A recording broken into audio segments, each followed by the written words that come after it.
Scaling करताना 1.5चा table टाकायचा. Standing line sleeping line दोन्हीकडे. आता स्लिपिंग लाईनला मी 1.5चा टेबल टाकते. 1.5 3 4.5 6 7.5 9 10.5 अशा प्रकारे. स्टँडिंगलाही तसंच सुरुवातीला एक लाईन मारून घ्यायची. 1.5 3 4.5 6 7.5 9 10.5.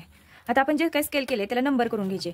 सुरुवातीला 0 1 2 3 4 5 6 7 1 2 3 4 5 6 7 अशा प्रकारे. आता आपल्याला हे स्केलिंग कुठपर्यंत न्यायचे तर इथं कितीपर्यंत नंबर केलेले ते तिथपर्यंत 0 to 9 आहे. मग आपण 7 पर्यंत केलेलं अजून 1.5 ॲड करून 9 पर्यंत कंप्लीट करून टाकायचं आणि इथं 4 पर्यंत. तर इथपर्यंत आपल्याला ओके आहे, हे इरेज केलं तरी चालेल.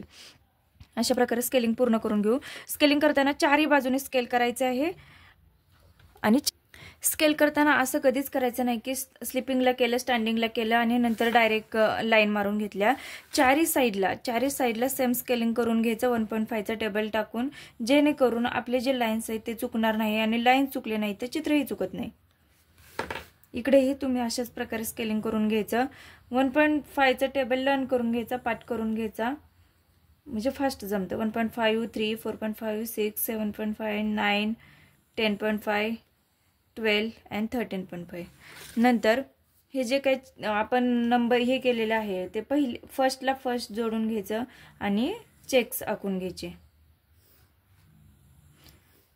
हे चेक्स फेंट असावेत. आपल्याला नंतर पिक्चर ड्रॉ केल्यानंतर आपल्याला हे रफ करायचे, इरेज करायचे.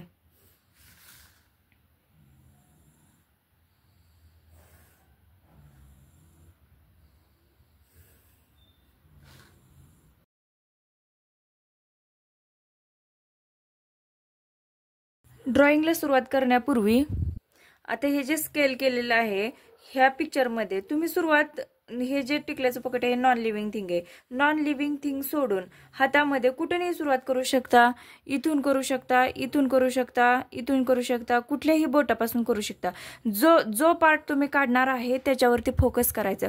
फॉर एक्झाम्पल जर मी इथून ह्या कोपऱ्यापासून माझा हात चालू केला तर तो हात कुठं आलेला आहे, कोणत्या लाईनमध्ये आलेला आहे, कोणत्या चेक्समध्ये आलेला आहे, कोणत्या स्क्वेअरमध्ये आलेला आहे ते आधी आयडेंटिफाय करायचं. घाई करायची नाही, कुठलेही चित्र काढताना घाई करायची नाही. आता सपोज हा पार्ट मी काढते तर हा कुठल्या चेक्समध्ये आलेला आहे तर 4च्या लाईनच्या 3 and 4 उभी जी लाईन आहे 3 and 4च्या मध्ये आणि आडवं 0 आणि 1च्या मध्ये आहे.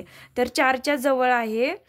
अशा प्रकारे ते आयडेंटिफाय करायचं. आणि इथंही तसंच 4च्या जवळ इथं 0 आणि 1च्या मध्ये आणि 3 आणि 4च्या मध्ये इथून हाताची ही लाईन चालू झालेली आहे. आता इथून काढल्यानंतर ती पुढं कुठं गेले, कोणत्या लाईनमधून कुठं टच झालेले, अशा प्रकारे थोडं करून करून सगळा हात पूर्ण काढून घ्यायचा. प्रत्येक चेक्स पाहत मी दाखवतेच.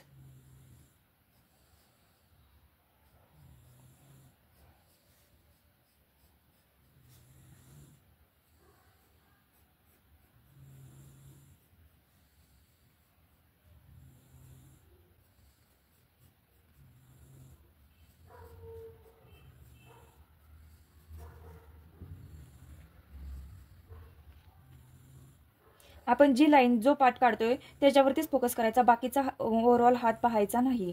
जर तुम्ही सगळं चित्र पाहत घेत असला तर आपलाच फोकस हलतो आणि चित्र चुकू शकतं. त्याच्यामुळे जो पार्ट काढतोय त्याच्यावरतीच फोकस करायचा आणि तोच पार्ट व्यवस्थित काढून घ्यायचा.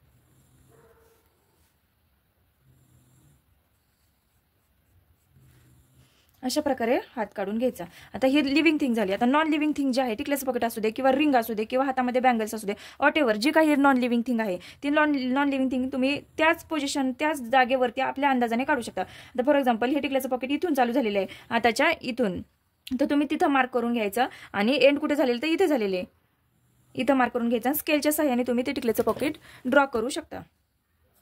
फक्त ते आपल्या बॉडीला किंवा लिव्हिंग थिंगला कुठं जॉईन झालेलं आहे तिथं फक्त मार्क करून घ्यायचं. बाकीचं तुम्ही तुमच्या अंदाजाने काढू शकता.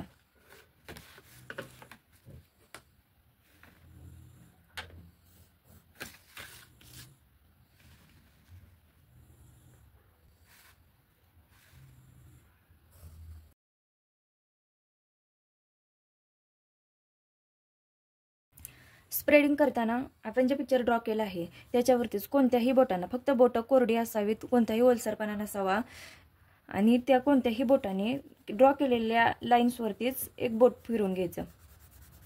पेन्सिल चालवायची नाही. तुम्ही बोट फिरवून घेऊ शकता किंवा इयरबडच्या सहाय्याने करू शकता.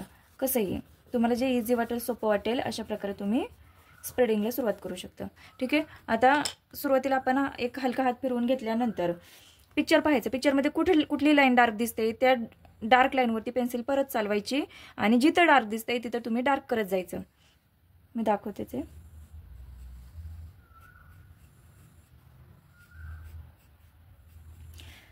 स्प्रेडिंग आणि पिक्चर पूर्ण करण्यासाठी व्हिडिओ शेवटपर्यंत पहा आणि माझ्या चॅनलमध्ये नवीन असाल तर प्लीज चॅनल सबस्क्राईब करा.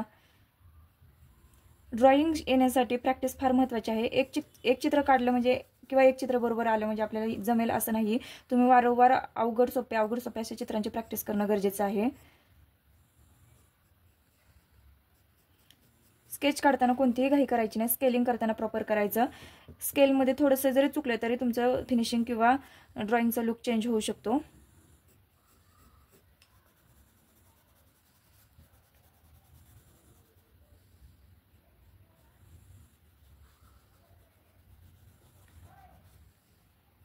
स्केचमध्ये कधी आउटर बाउंड्री जास्त डार्क करायची नाही. पेन्सिलनी तर बिलकुलच नाही. स्प्रेडिंगने तो हात उठून दिसला पाहिजे.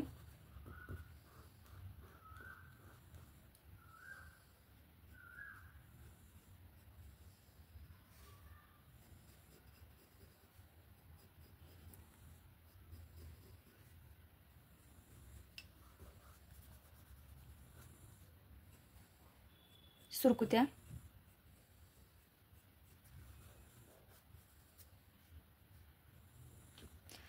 आता हे टिकल्याचं पॉकेट आहे. हे तुम्ही तुमच्या ह्याने टिकल्या वाढवू शकता, कमी करू शकता. नॉन लिव्हिंग थिंगमध्ये तुम्ही काहीही चेंजेस करू शकता, लिव्हिंग थिंगमध्ये नाही.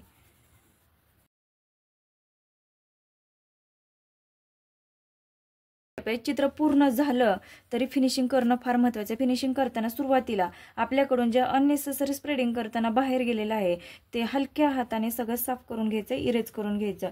हळूहळू करायचं ही स्टेप, घाई करायची नाही ह्या स्टेपमध्ये.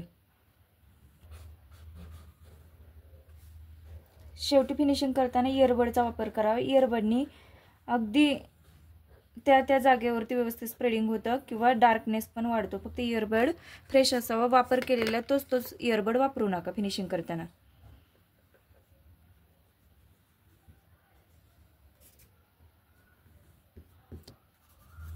अशा प्रकारे चित्र पूर्ण झालेलं आहे.